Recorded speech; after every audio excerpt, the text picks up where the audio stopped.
Uh, so definitely our debate is going to be about a very interesting and controversial topic, African American English. I have created basically a short video expressing my point of view, but I'm going to be looking forward to knowing what your perspectives are about this crucial question. Perhaps in American language varieties, African American English is very distinctive in the ways in which it has been studied widely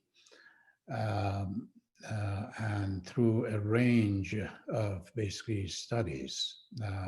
And all linguists basically converge on the undeniable fact that it is an autonomous, rule-governed, systematic language, and there is no denying.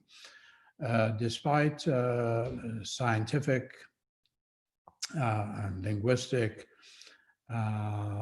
analyses of rich content, misconceptions basically abound, and they continue to plague our society at large, and definitely African American communities in particular. And you have seen the repercussions and the implications of stereotyping, of language subordination, of discriminatory basically practices, none of which really has anything to do with language. So we are hoping to demystify some of these misconceptions today. Max, are we ready? Yes. All right, so my computer's giving me problems, so I have to look at Google. I had to upload the document to Google Docs, actually, instead of using on Word. So that's also why I was late to this meeting, because my computer's just being really slow today. So we only had a handful of people sign up for this debate. We had 6 people arguing that AV is a dialect of English, and then 1 person arguing that's a separate language. Now, the 1 person who was arguing that it was a separate language is not here. So I guess we really only have 1 side in this debate now. So seems most of you are arguing that AV is a dialect or slang of the English language. So for that, I have Elizabeth, Brianna, Alexandra, Melanie, Kimberly, and Aniston. So whichever one of you would like to start, you can start. I can start. Thank you. So I believe that African American Vernacular English is a dialect of Standard American English, according to the Anglicist hypothesis that says that African American Vernacular English was developed by slaves who were brought to North America from Africa. And even though they spoke different languages, they were exposed to English because of the British settlers. So they kind of adapted the language and kind of made it their own. And so I believe because it was based on standard English, that it should be considered a dialect. So definitely, Brianna, you cited a very important, basically, hypothesis, the Anglicist position, but definitely you may be aware that there are other, basically, hypotheses that we should take into account, including the substratum hypothesis that looks at the regional and original influences and factors that have come to shape African American English, Afrocentric hypothesis that retraces it to its origin in Africa. And of course, we do have the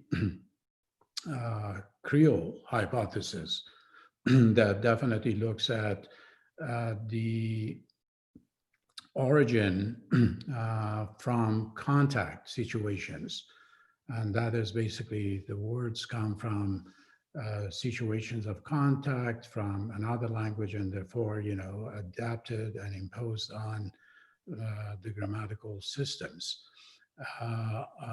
arising from contact situations. So that is the creolization theory. So you raise a very important point, but can we really base this as a dialect of the English language on the basis of one of those claims? Yes, as you mentioned. But it is important to keep in mind there are several hypotheses rather than one. All right. And once again, only 2 people signed up. Very few people signed up for this debate. So, and a lot of people didn't show up. So we only have Elizabeth and Alex left.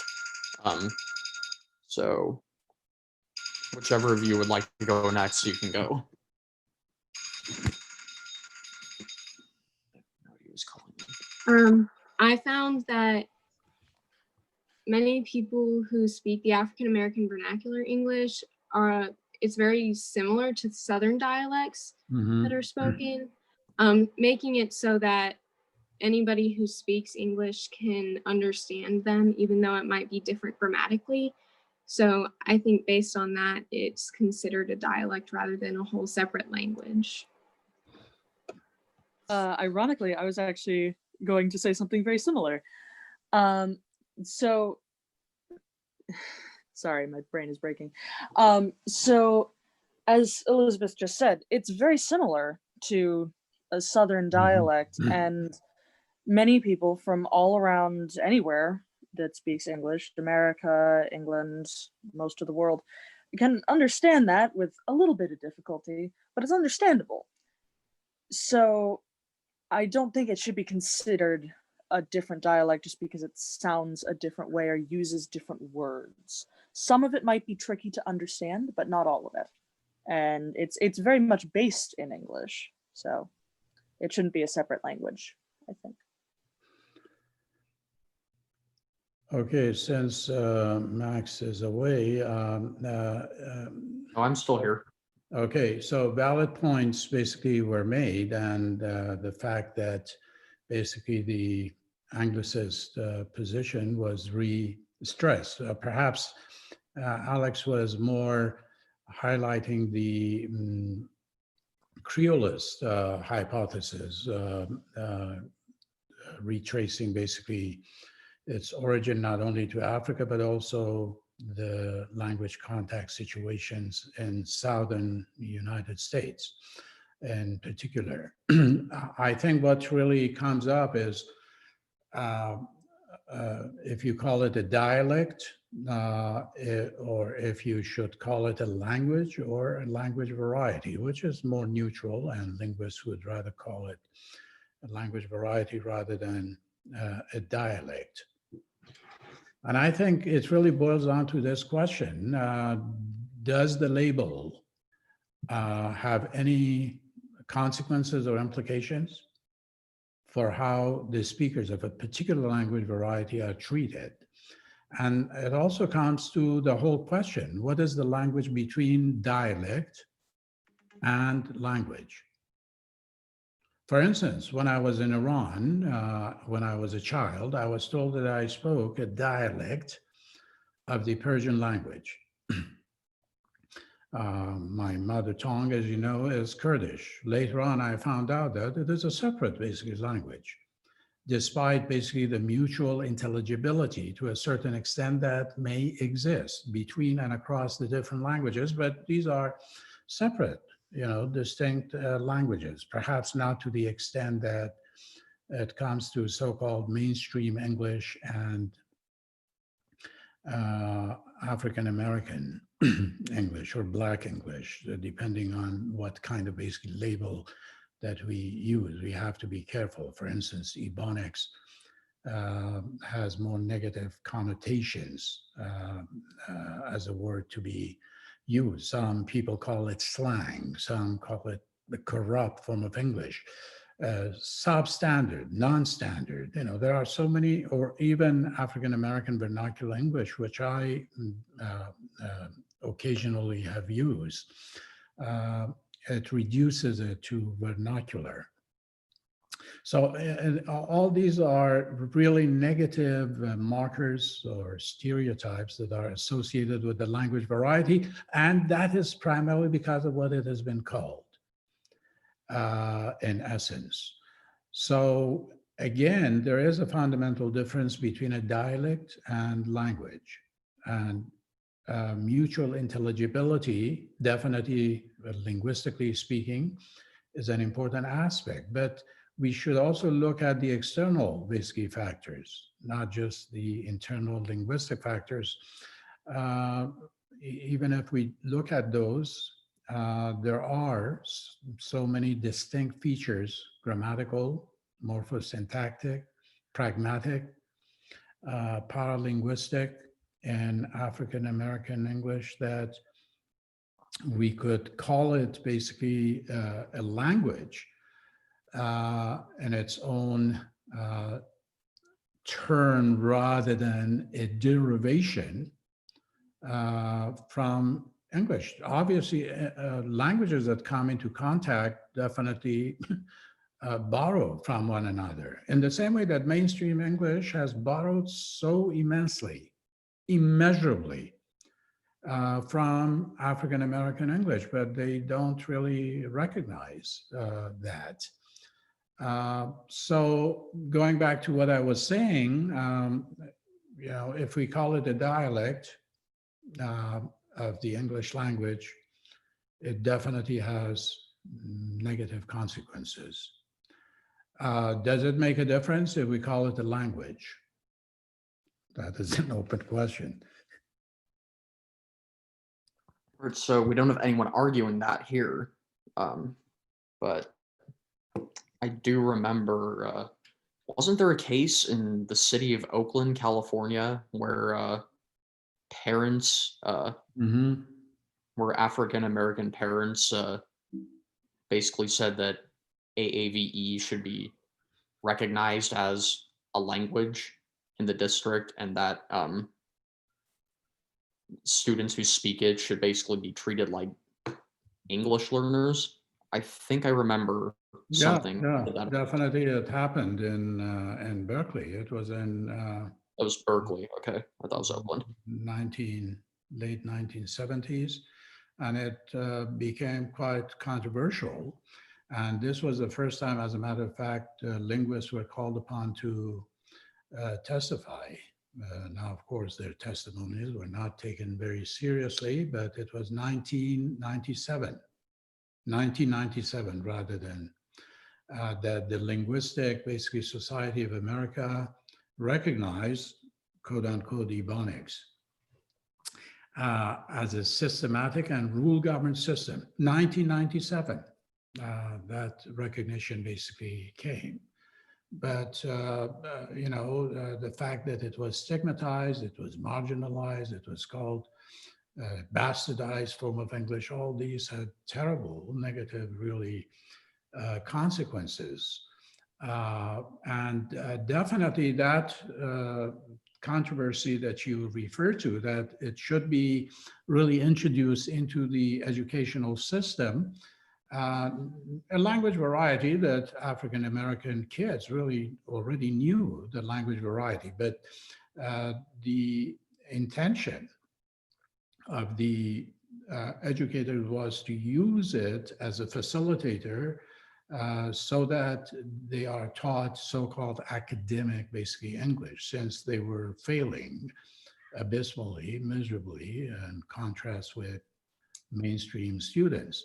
So that was the plan, to introduce it into the educational system, and it created vehement, really, opposition. Yeah, I definitely remember that.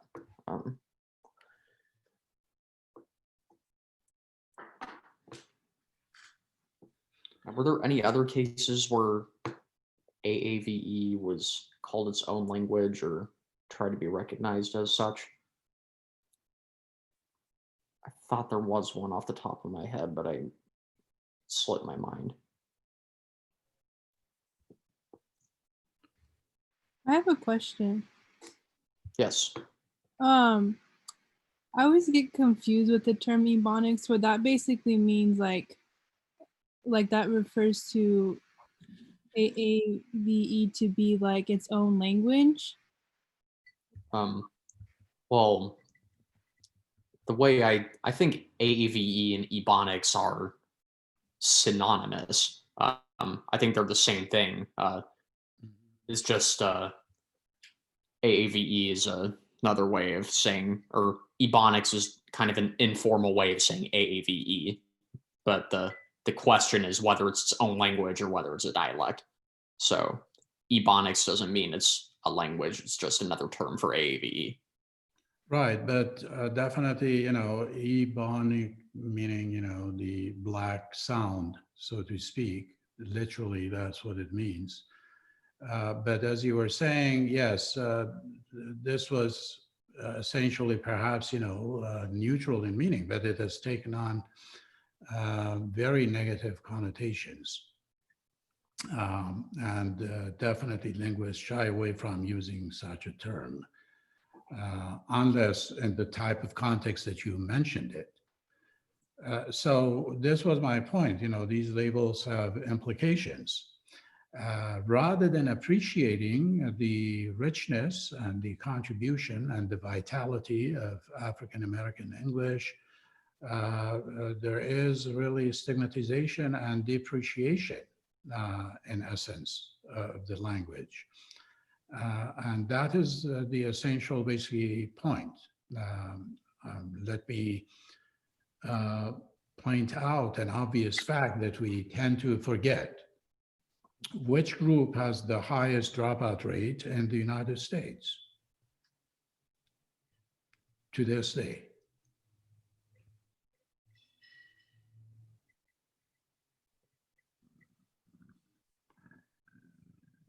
African Americans.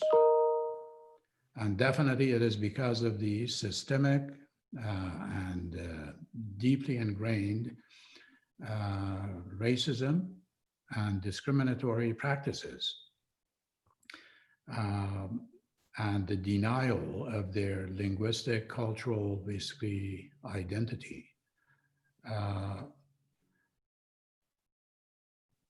So it is not really an accident. Yeah, I'm kind of amazed it took until 1997 for AAVE to be recognized as a rule-governed system. But I guess I shouldn't be surprised given the history of racism. Yeah, definitely. We have seen it, basically, the manifestations of it in recent, basically, days, months, years. And it is not a coincidence. It is definitely pervasive. And one thing which is very important, this kind of treatment has very little to do with language itself.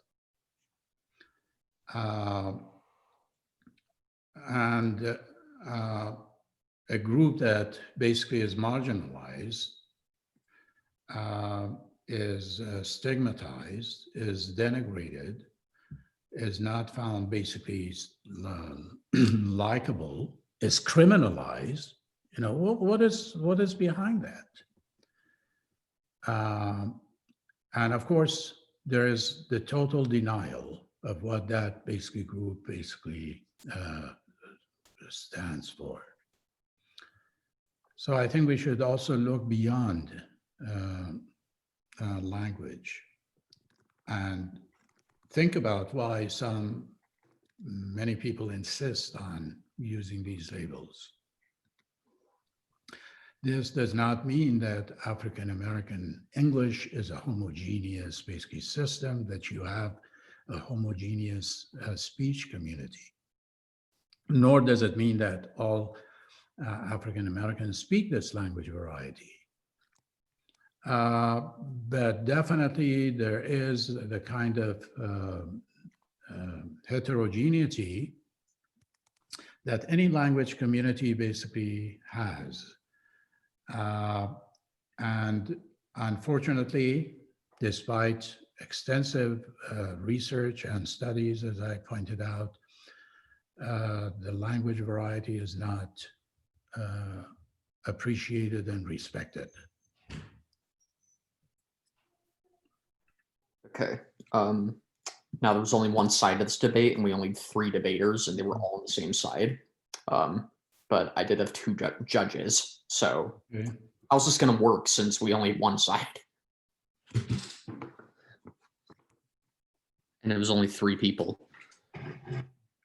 Should the judges just give their own opinion, whether it's a language or it's a dialect of English?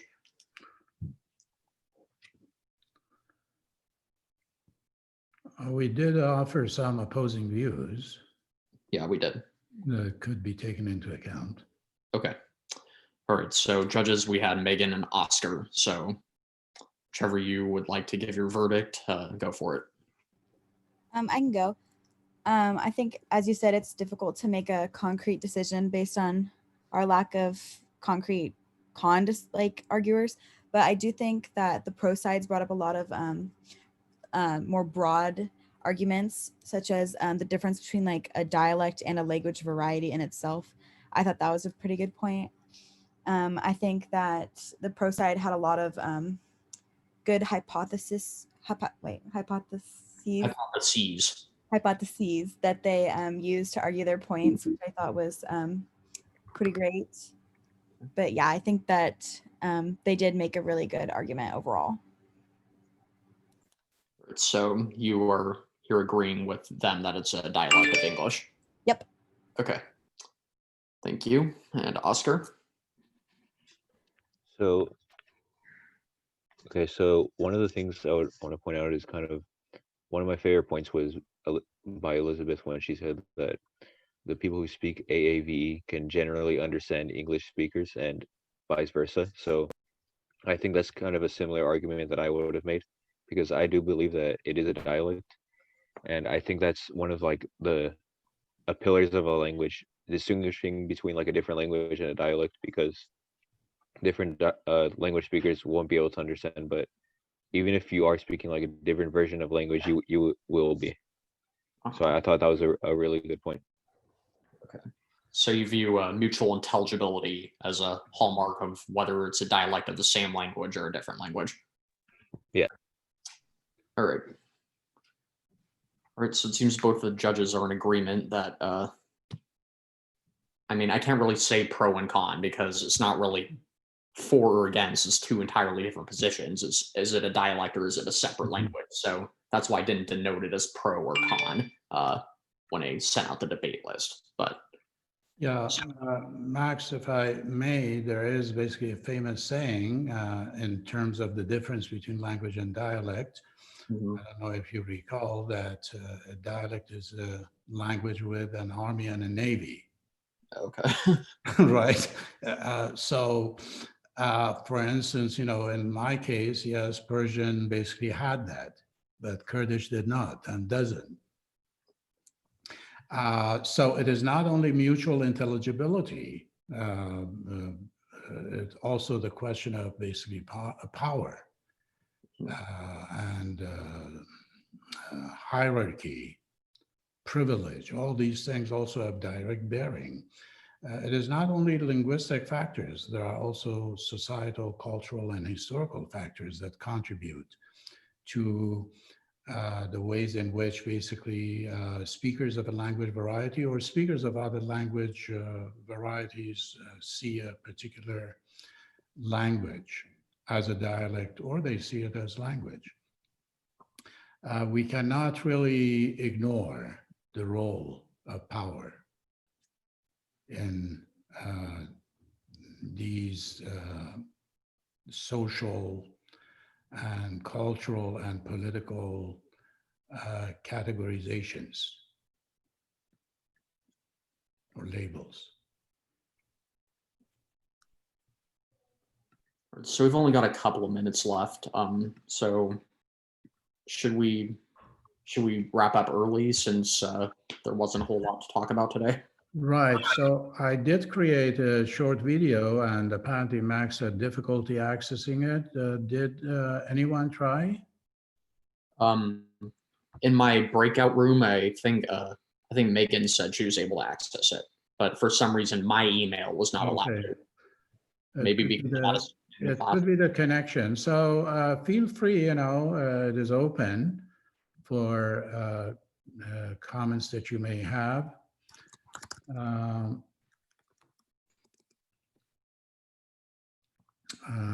any comment would be definitely appreciated.